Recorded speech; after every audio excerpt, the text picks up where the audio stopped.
dans la vie de chacun de nous. Nous allons recevoir sa grâce.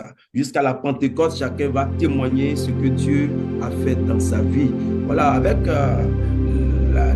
l'accord de toute l'Église, le corps de Christ est réuni ce soir. Nous voulons dire un grand merci au pasteur Kofi et à maman Kofi pour leur disponibilité. Vraiment, nous sommes émus pour tout ce qu'ils font pour nous et nous ne cesserons de remercier Dieu pour leur vie. Et sans plus tarder, nous allons laisser toute la place au pasteur Kofi pour la suite de ce programme. Merci.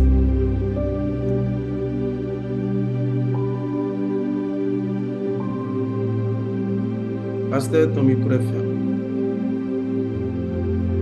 Il est encore fermé. Peut-être c'est la régie qui a bloqué. Si c'est la régie de bloquer, ou bien c'est lui, on ne t'entend pas, le micro est toujours fermé. Tu dois aller sur le volume.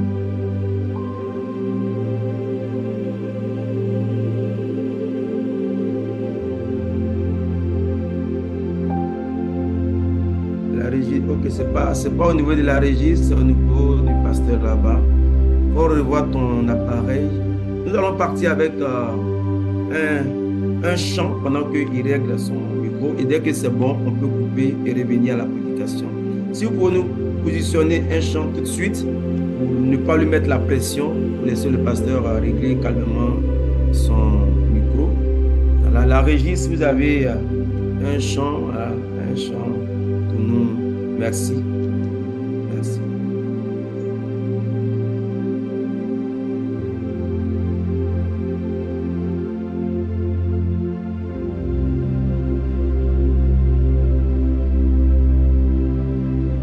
Nous ne recevons pas de son.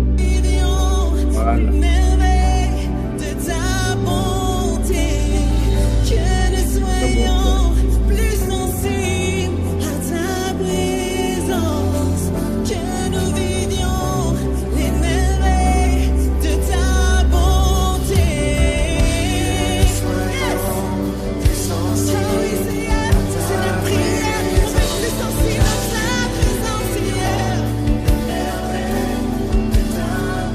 Besoin de ta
la régie.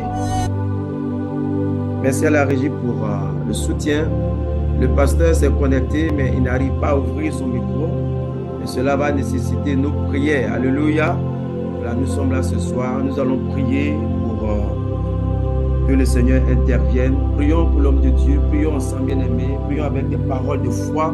Que le Seigneur facilite la connexion. Prions que Dieu fasse grâce. Ouvrons nos micros et prions encore pour la soirée.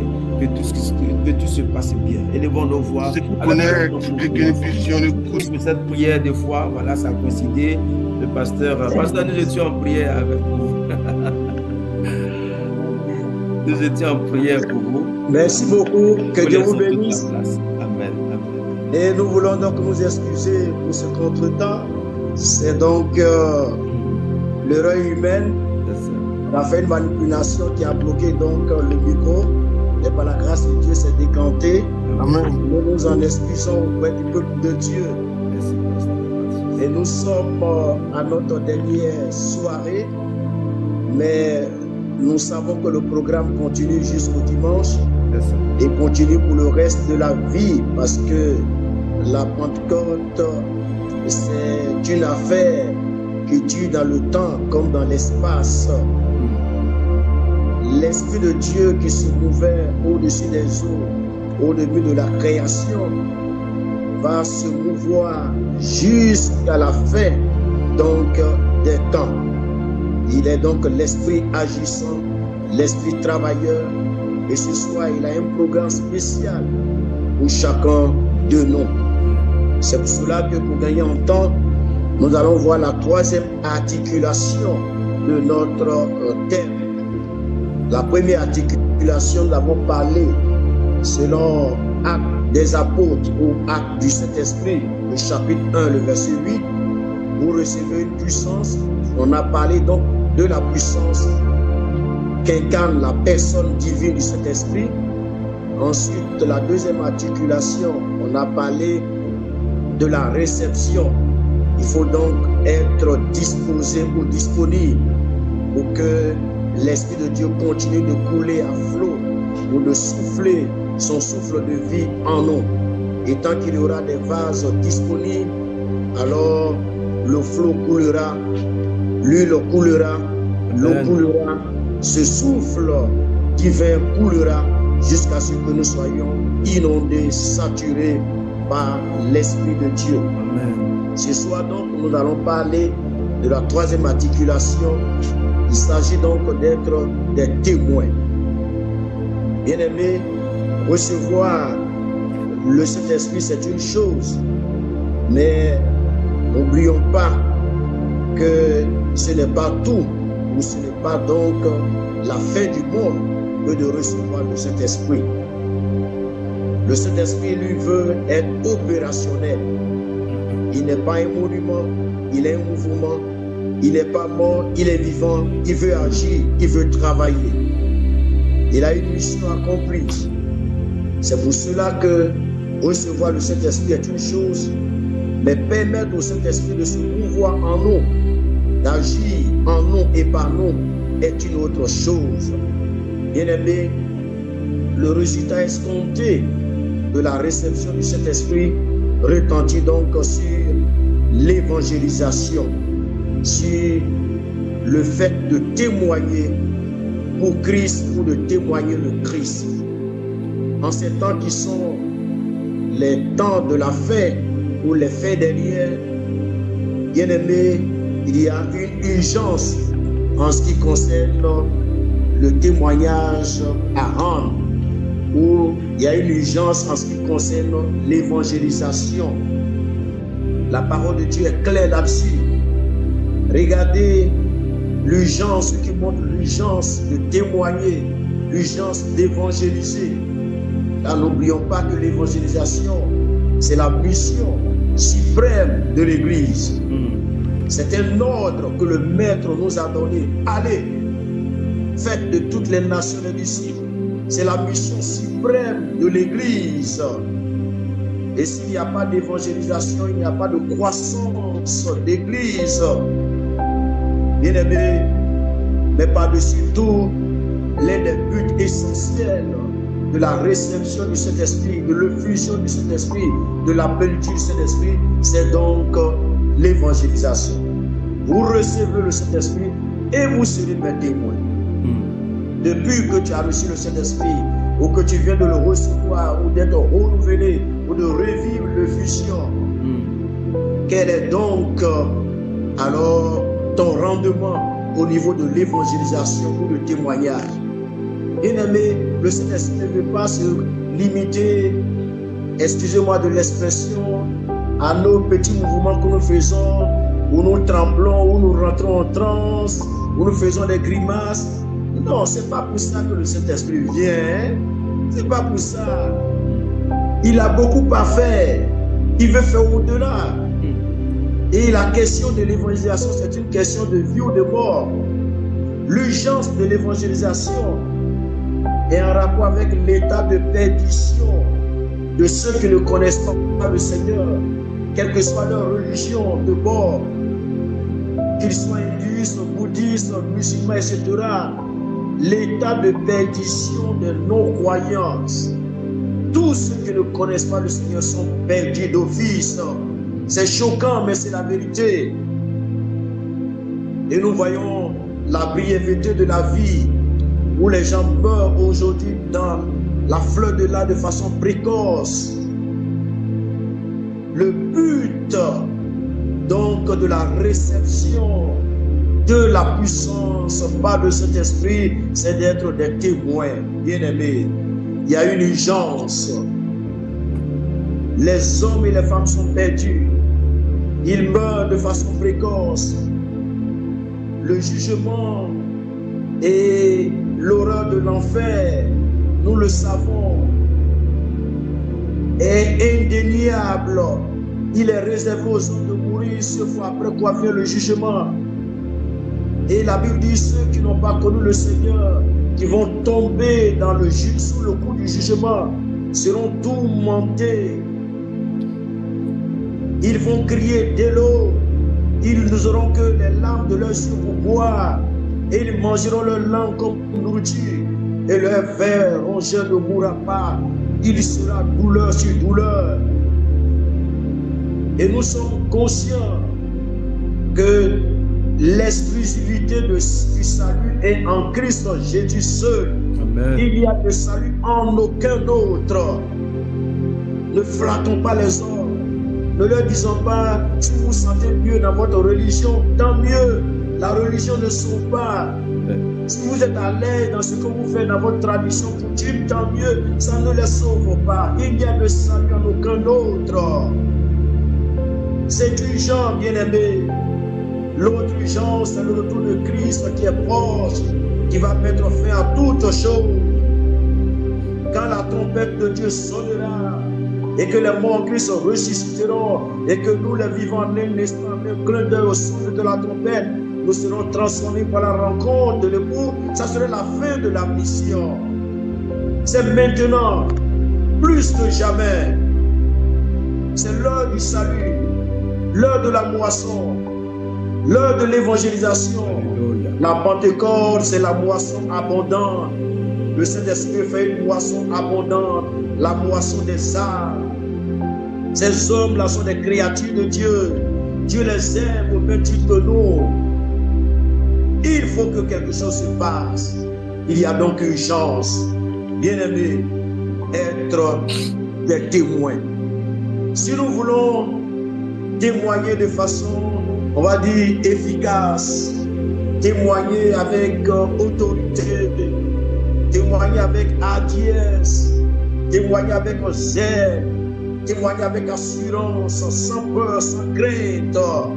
Si nous voulons témoigner avec un résultat, comme l'apôtre Pierre a témoigné en une prédication, il y a eu 3000 convertis. Si nous voulons témoigner pour avoir des résultats escomptés, il nous faut la puissance du Saint-Esprit pour être des vrais témoins. Dieu n'a que faire des témoins peureux, apeureux, des témoins tremblants, des témoins faiblards, des témoins moribonds, des témoins qui n'ont aucun résultat. Dieu veut des témoins vivants, puissants, agissants, qui bouleverse le monde comme les disciples ont bouleversé leur monde. Bien-aimé, un témoin, avant d'aller plus loin, un témoin, c'est qui? Un témoin, c'est un ambassadeur de Jésus-Christ. Et dans Actes chapitre 26, verset 16, il dira que c'est un ministre de Dieu. Un ministre, c'est une mission noble. Et nous sommes des hauts fonctionnaires, des hauts cadres du Seigneur. Soyons fiers et heureux d'annoncer l'évangile. Bien-aimés, le Seigneur nous a établis comme des ambassadeurs.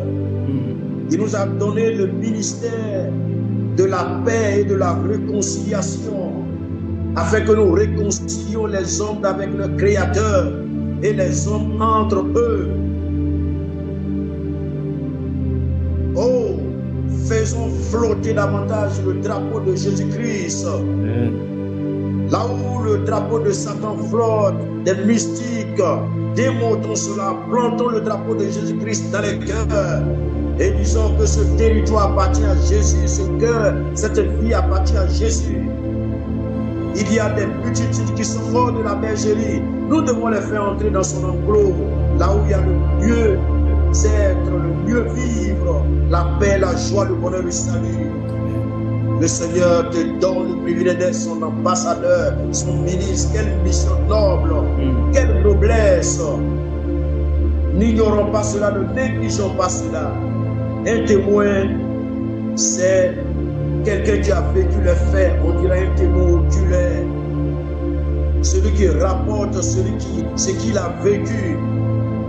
Et l'apôtre Pierre dira dans Actes chapitre 4, verset 20, Actes 4, verset 20, car nous ne pouvons pas ne pas parler de ce que nous avons vu, entendu, voire expérimenté. Nous avons goûté que le Seigneur est bon, que le Seigneur amour, que le Seigneur est merveilleux. Il faut que cela se partage. Nous sommes des témoins. Ce ne sont pas des histoires que nous racontons. Nous, on a vécu la vérité, la réalité des faits. On a vu nos vies transformées, changer, retrouver l'espérance, l'espoir de vivre. Le Seigneur a fait pour nous. Ça se partage. Néhémie chapitre 8 va dire partager les portions, partager la joie. Un témoin, c'est donc celui qui a vécu les faits qui rapporte. Un témoin aussi, il est désigné comme un héros, c'est-à-dire héros avec un AUT, un envoyé spécial pour annoncer une nouvelle spéciale. Nous sommes là pour annoncer quelqu'un d'extraordinaire, de spécial, Jésus-Christ, le prince des rois de la terre. Ce n'est pas n'importe qui que nous annonçons, mais le vivant, le vainqueur, le triomphateur, l'incomparable. C'est lui, le prince des rois de la terre. Apocalypse 1, verset 5. Quand tous les rois de la terre auront fini de régner, lui qui va récupérer le trône, dont son trône est intransmissible, il régnera d'éternité en éternité, c'est Jésus-Christ. Proclamons son règne de l'Orient jusqu'en Occident. Il faut que Jésus soit roi, qu'il règne dans les cœurs, dans les vies, et que le règne de Satan des ténèbres recule, que le règne de vie de Jésus apparaisse dans les cœurs, dans les vies. Un témoin, c'est un avocat défenseur. Dieu nous a établis pour défendre ses intérêts. Il va dire, qui enverrai-je et qui marchera pour moi? Ésaïe 6, verset 8. Dieu cherche des hommes et des femmes. Qui va envoyer? C'est pour cela que la Bible va renchérir pour dire dans Ésaïe 52, verset 7, comme dans Romains 10, 15, Ésaïe 52, 7, Romains 10, 15, qu'ils sont beaux, les pieds de ceux qui annoncent de bonnes nouvelles, les pieds de ceux qui annoncent le salut, qui annoncent la rédemption, les pieds de ceux qui font la paix.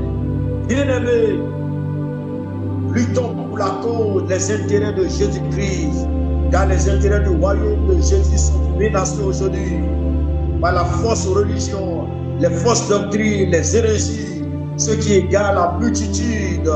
ce qui entraîne des hommes à la perdition, même en milieu évangélique. Plusieurs faux pasteurs, faux serviteurs qui entraînent la multitude à la perdition. Oh, on nous disait, une maman de l'église me disait ceci, qu'on lui a révélé que dans une église catholique ici à Perugia, il y a l'image de Satan. Ça ne se voit pas à l'œil nu, mais quand tu prends une position, tu vois. Et quand vous cliquez sur Google, vous voyez l'image de Satan dans une église. C'est terrible, je ne vous apprends rien. Il faut prêcher à nos parents qui sont religieux, qui sont enfouis dans des religions bizarres, où il n'y a pas d'assurance de salut. Nous devons défendre les causes. Jésus n'est pas mort en vain. Qu'on ne foule pas au pied l'œuvre de Christ, son sacrifice. Nous devons défendre les intérêts, oui, de la rédemption en Jésus-Christ. Alléluia. Qui salue. Oh, que Dieu nous aide à comprendre cela, bien-aimés. Un témoin, c'est un imitateur, celui qui reproduit ce qu'il a vu. Oui, nous sommes des imitateurs de Christ.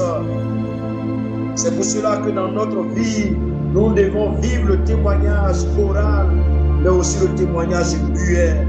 Que l'on nous voit en nous Christ dans notre vie et dans nos palais.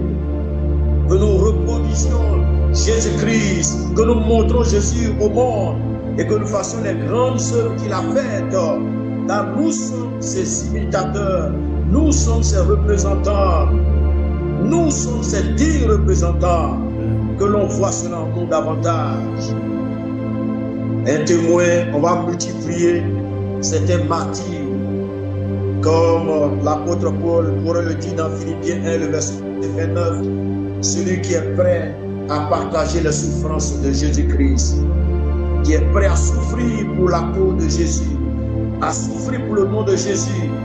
Les disciples qui ont été persécutés dans Actes 5, 41, Actes 5, 41, la Bible dit qu'ils étaient joyeux de souffrir pour le nom de Jésus. Nous avons peur d'évangéliser, de témoigner à cause des persécutions d'une façon ou d'une autre. Mais le Seigneur a dit que celui qui aura honte de confesser son nom ici-bas, il aura aussi honte de confesser son nom là-haut dans le ciel. Bien-aimés, nous devons être prêts à souffrir pour le nom de Christ, à souffrir pour l'œuvre de Christ. C'est mieux de souffrir pour le Seigneur que de faire souffrir sa cause, son honneur. Bien-aimés, est-ce-nous heureux d'être des martyrs, des témoins oculaires de sa souffrance, de vivre la souffrance de Christ, pourvu que quelqu'un soit sauvé, que la multitude soit sauvée. Priez pour les missionnaires qui vont dans des zones délicates, où leur vie est risquée à tout moment, où ils meurent à cause de l'évangile. Il faut prier pour ces personnes. Alléluia. Oh, le Seigneur a besoin des hommes et des femmes pour être des témoins. On peut multiplier. Alors, si nous voulons témoigner de façon efficace pour avoir des résultats escomptés, nous devons pouvoir témoigner avec ce qu'on appelle le revêtement de puissance. Et le revêtement de puissance, les disciples ont témoigné avec efficacité et résultat parce qu'ils ont témoigné avec ce qu'on appelle les dons du Saint-Esprit ou les dons spirituels. Le temps ne nous permet pas de parler de tous les dons spirituels maintenant, parce que ça, il faut du temps pour en parler. Mais je voudrais juste mettre l'accent sur certainement un ou deux dons. Et le premier don sur lequel je voudrais mettre l'accent, là nous nous retrouvons dans 1 Corinthiens 12. Nous sommes dans 1 Corinthiens 12 où nous parlons des dons spirituels. Et nous disons que dans ces derniers temps, ce qui fait que les chrétiens sont faibles ou les églises sont faibles dans l'évangélisation, c'est donc le manque d'association du Saint-Esprit, des dons spirituels dans l'évangélisation. Il faut évangéliser, mais il faut évangéliser avec les dons spirituels. C'est fondamental que nous comprenions cela. Et la Bible nous présente les différents dons que vous connaissez.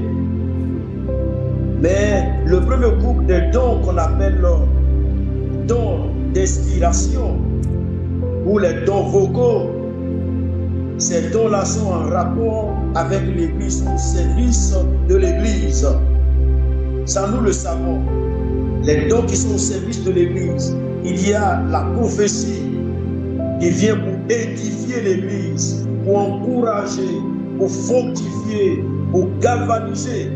Même s'il y a des prophéties qui sont des révélations, qui peuvent révéler des choses du passé, du présent ou de l'avenir, mais généralement les prophéties sont là pour encourager, pour mobiliser, pour fortifier ceux qui sont affaiblis, démotivés, découragés.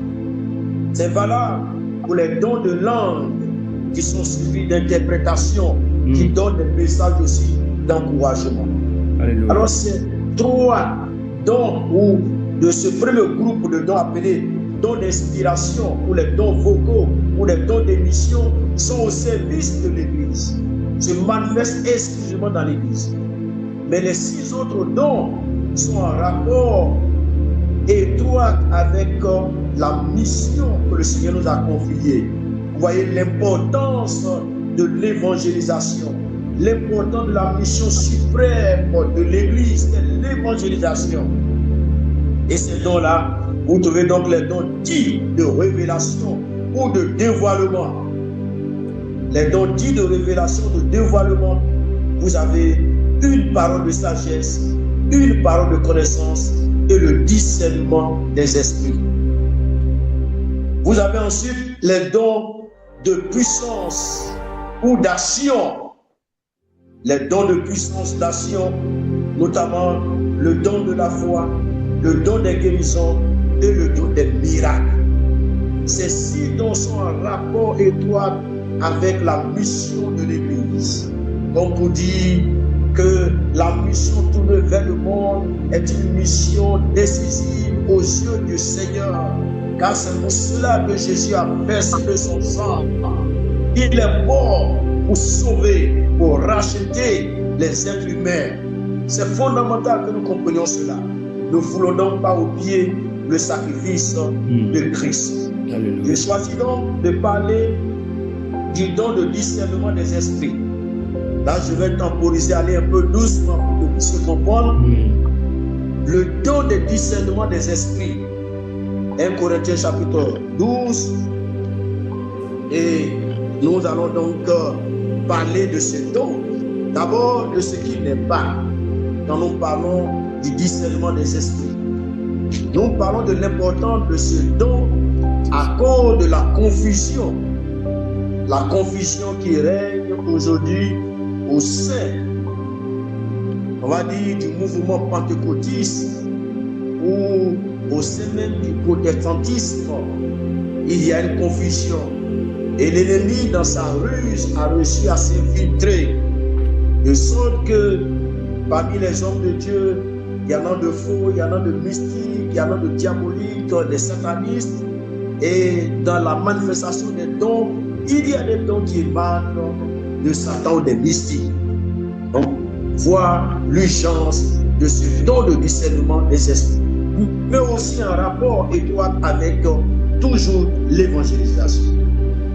Il est écrit, 1 Corinthiens 12, verset 10, à un autre le don, pardonnez, oui, juste là, à un autre le don d'opérer des miracles, à un autre la prophétie, à un autre le discernement des esprits. Le discernement des esprits.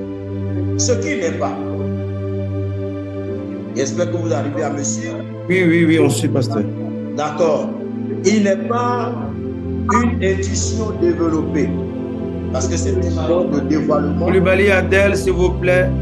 C'est un don de dévoilement. C'est un don de dévoilement qui perce le mystère de ce qui est caché. Mais ce n'est pas une intuition développée. Ce n'est pas aussi de l'imagination, quelqu'un qui a de l'imagination, non, ou bien quelqu'un qui a l'esprit critique, ou les fautes d'autrui. Famille Oro, s'il vous Lève le plaît. sac. Je te laisse lever mon sac. Là.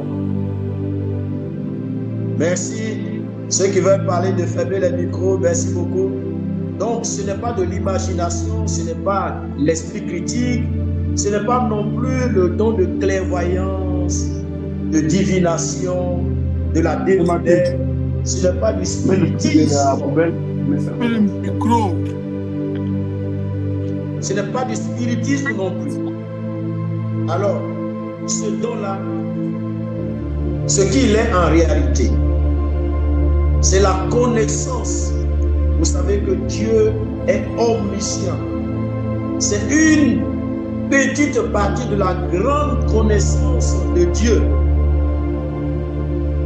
qu'il donne à son peuple ou à ses enfants par le moyen du Saint-Esprit. Donc c'est la nature, c'est l'esprit de l'homme qui reçoit cela. Oui. Donc une petite partie de la grande connaissance de Dieu. C'est l'expression surnaturelle de la capacité de percer ce qui est caché aux yeux des hommes, de découvrir le secret, de dévoiler ce qui est caché.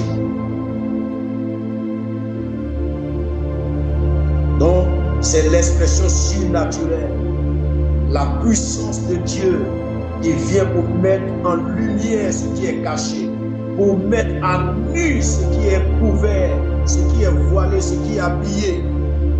Ça dévoile en un mot. Son objectif, c'est quoi? Il y a tellement à dire là-dessus. Ce don consiste au travail de manière à séparer le divin d'avec le diabolique et le charnel. Il fait une démarcation, il sépare ce qui est de Dieu d'avec ce qui est de Satan et de ce qui est de l'homme. Ça, c'est merveilleux de comprendre. Amen. Il sépare le spirituel d'avec le charnel. Ah, il y a beaucoup de choses qui se passent. Hein? Tout ce qui brille n'est pas de l'or. C'est ça. Il y a des démons déguisés en anges de lumière. Il vient donc pour arracher le masque que certaines personnes envoyées de Satan, de l'ennemi, portent pour se faire les enfants de lumière. Il vient pour démasquer.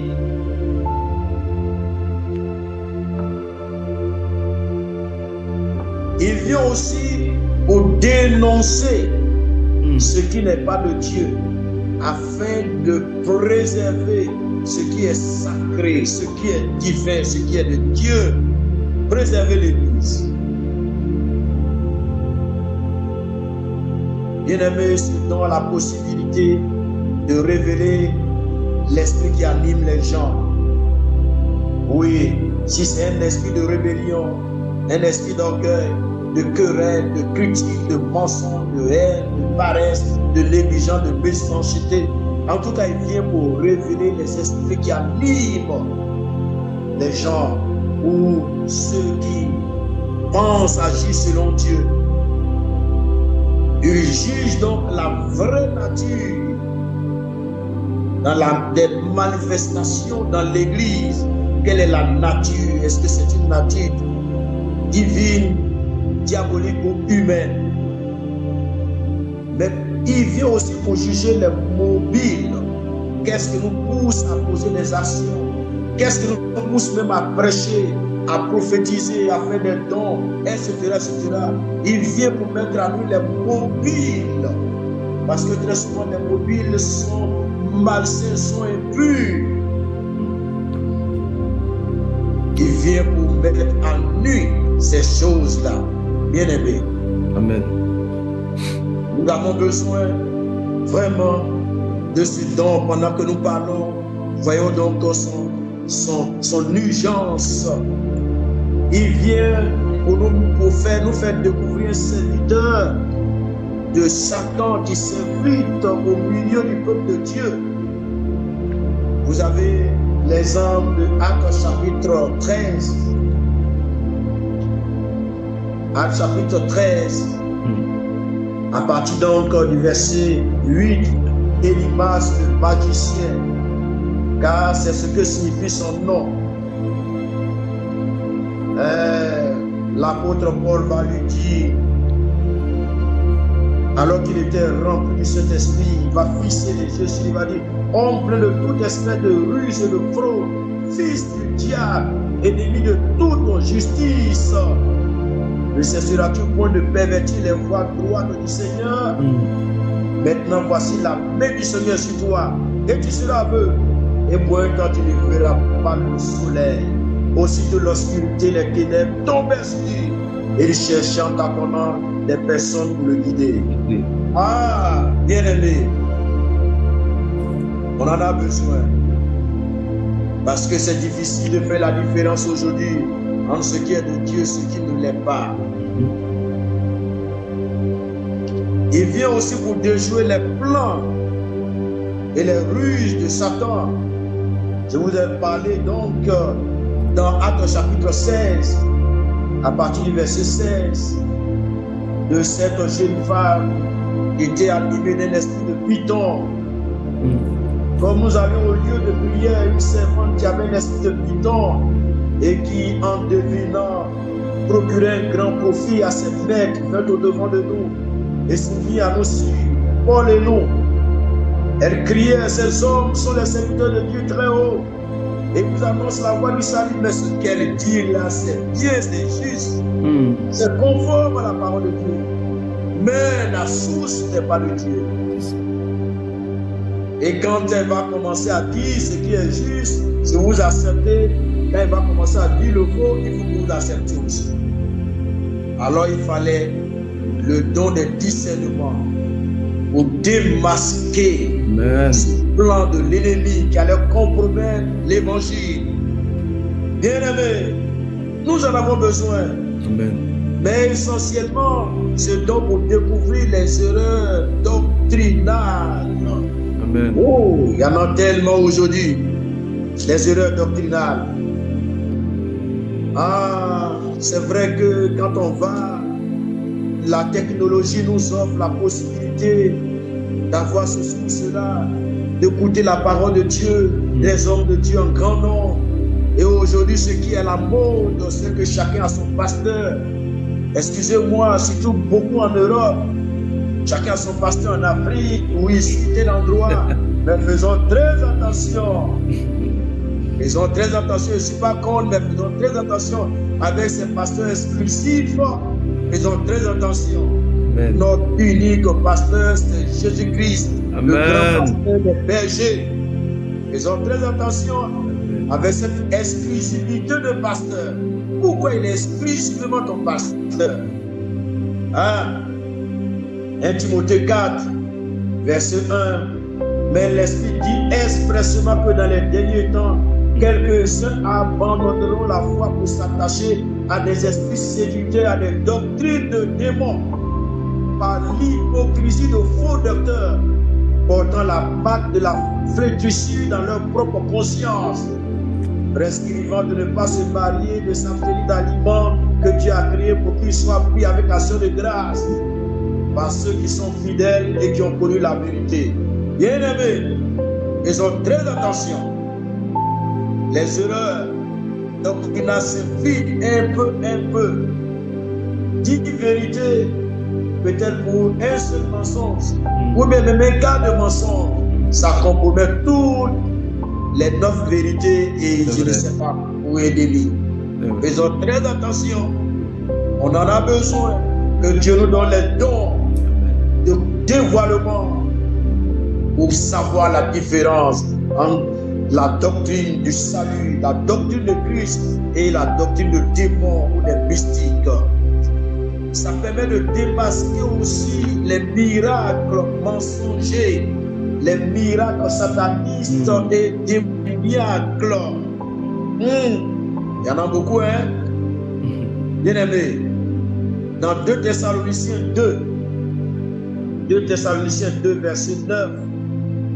Il parle de l'apparition de cet impie qui va se faire par la puissance de Satan, avec toutes sortes de miracles, de signes, de prodiges, mais il précise de miracles et de prodiges mensongers. Miracles, il y en a. Mais il y a un miracle qui vient de Satan. Si tu vas là-bas, tu vas vivre le miracle. Mais en même temps, c'est un pacte que tu es en train de signer avec la peine de ton âme. Voilà. Tu vas avoir peut-être la guérison, la délivrance, le bonheur, la richesse, la promotion. Mais c'est en échange de ton âme.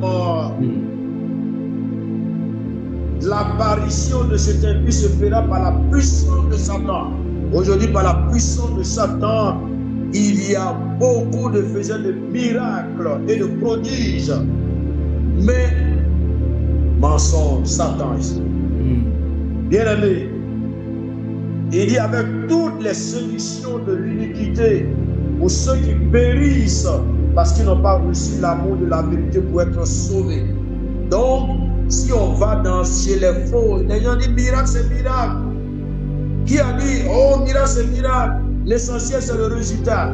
Et il dit, ton âme va périr, tu ne seras pas sauvé. Que Dieu nous aide. Amen. Eh oui. Il faut découvrir aussi les esprits trompeurs. Les esprits trompeurs, on a déjà lu cela dans Actes 16, le verset 17. Cette femme qui devinait, qui faisait les révélations, c'était de la tromperie, de la super tromperie même. Il y a beaucoup qui trompent aujourd'hui des hommes et des femmes, qui amènent les hommes et les femmes à divorcer, brisent les foyers, pour dire cette femme-là n'est pas la femme de ta destinée. Il y a beaucoup de choses, hein? Que Dieu nous aide. Amen. Comprendre ces choses, bien aimés. L'autre élément, c'est que ça sert à faire la différence entre les causes naturelles et spirituelles des maladies. Vous savez que on a des maladies qui peuvent avoir plusieurs causes. Ça peut être une cause naturelle. Il y a des gens qui sont malades, ils se soignent, ça ne finit pas, ils se soignent, ça ne finit pas. Il faut ce don de discernement pour savoir quelle est la cause de leur maladie. Si c'est une maladie naturelle ou une maladie spirituelle. Ou bien même si c'est un jugement de la part de Dieu. Car cela aussi est possible. Que Dieu nous aide à comprendre, bien aimé, ces vérités qui sont fondamentales. Le discernement des esprits aussi intervient pour nous délivrer des dangers à venir. Les dangers à venir. Et il y a tellement de dangers. Nous sommes menacés par les attaques, par-ci, par-là. Surtout quand on veut se consacrer à l'œuvre de Dieu. Il y a beaucoup d'attaques. Et nous avons besoin de dire, Seigneur, vois leurs menaces et délivre-nous. Ces dons-là sont là pour nous aider à vivre la délivrance des dangers qui nous menacent, ça et là. Dans Actes chapitre 12, le verset 6, Actes chapitre 12, verset 6, la nuit qui précéda le jour d'Hérode allait le faire comparaître, qui est lié des deux chaînes, dormait entre deux soldats. L'ange va faire son apparition. Amen. Et va intervenir pour que Pierre soit délivré de ce danger. La mort était certaine pour lui.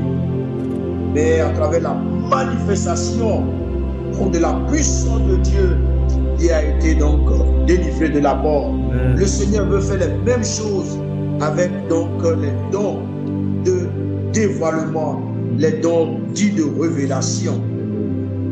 Bien-aimés, ces dons nous permettent aussi de remporter de grandes victoires dans les batailles, dans les combats.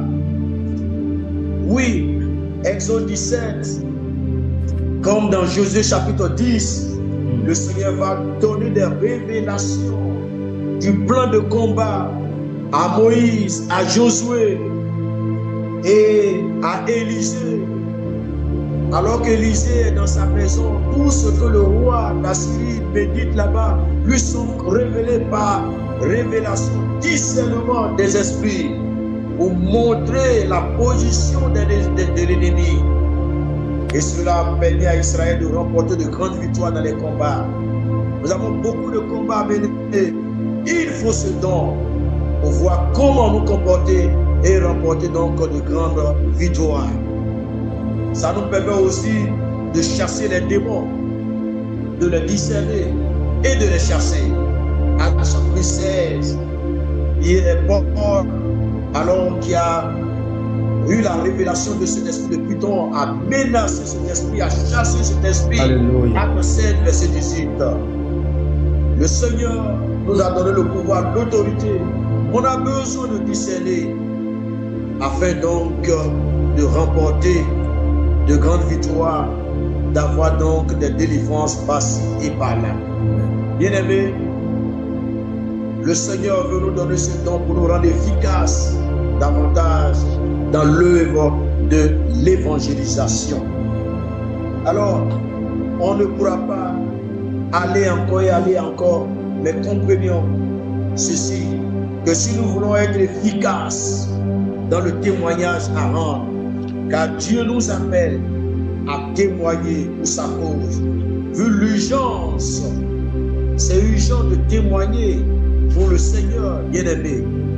À cause de l'état de perdition, à cause de la brièveté de la vie, la mort précoce, nous voyons l'urgence de témoigner pour le Christ, à cause donc du jugement qui est prêt à venir sur les hommes et à cause de l'enfer qui est horrible, terrible, à cause du retour de Jésus qui est imminent, bien-aimé, et à cause du fait qu'il n'y a de salut en aucun autre, nous devons être des témoins. Alléluia. Mais si nous voulons témoigner de façon efficace, nous avons besoin de revêtement de cet esprit avec les charismes, avec les dons spirituels. Que Dieu puisse nous aider à comprendre ces choses. Les autres dons, il faut les rechercher. Il faut aspirer aux dons les meilleurs. Il faut rechercher les dons spirituels. Mais surtout pour l'évangélisation, il faut rechercher les dons de révélation et les dons de puissance. Alléluia. Pour que notre évangélisation ait un résultat escompté, une boisson abondante. Car la Pentecôte, c'est aussi la boisson abondante. Amen. Que Dieu vous bénisse. Amen. Amen. Amen. Amen. Amen. Merci Seigneur. Merci pasteur. Je pense que nous allons passer un peu de temps dans la prière par rapport à tout ce que nous avons entendu ce soir. Voilà, nous allons prier.